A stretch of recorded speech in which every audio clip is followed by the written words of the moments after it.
Hey guys, the semester's almost over, 2 weeks till finals, so after that I should be able to make videos on a regular basis again. But yeah, I kind of apologize for that, but college takes over my life.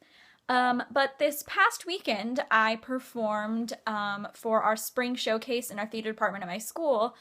We performed various scenes from Shakespeare plays, kind of based off the theme of the Dark Lady sonnet. So we performed scenes from um, Macbeth and Hamlet and Richard III and Measure for Measure and lots of other things. Because we are celebrating the 400th anniversary of Shakespeare's death. So I wanted to talk about Shakespeare in honor of that.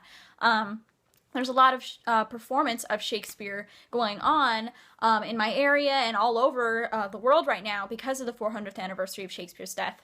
And I just wanted to talk about Shakespeare a little bit because I've spent years and years being like absolutely in love with Shakespeare's plays and sonnets and just him in general, like as a playwright.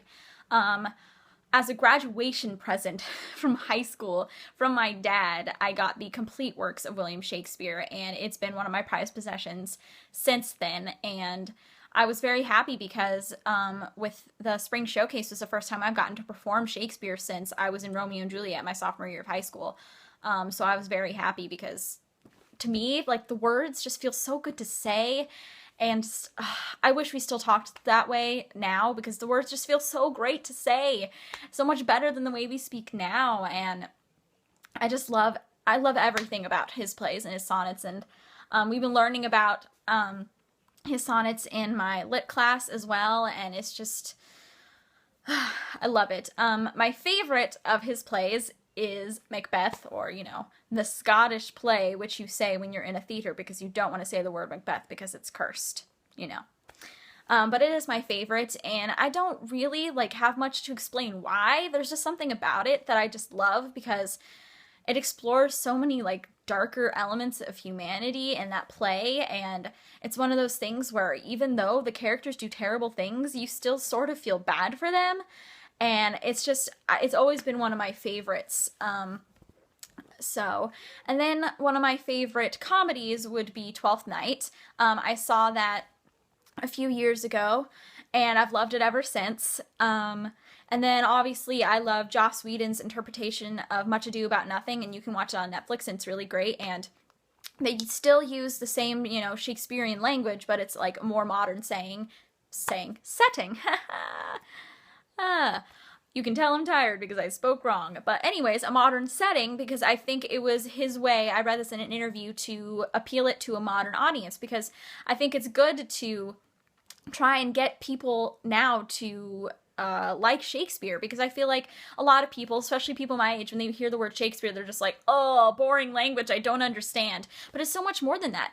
So many things that we watch and read today are inspired by Shakespeare plays. I mean, the movie 10 Things I Hate About You is inspired by Taming of the Shrew. She's the Man with Amanda Bynes is inspired by Twelfth Night. And honestly, just themes that we see in anything are inspired. Like the star-crossed lovers theme, which, tragic romance, which is in so many movies and TV and books, is inspired from Romeo and Juliet and a lot of his other tragic romance plays. So many things are inspired by that. House of Cards is obviously inspired by Macbeth.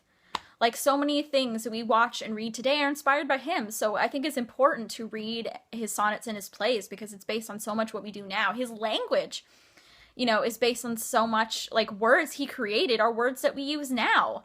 So I think it's very important to learn about his plays and him and to appreciate all that he's given us when it comes to language and everything we watch and read today. I love his plays, and I can't say enough about it.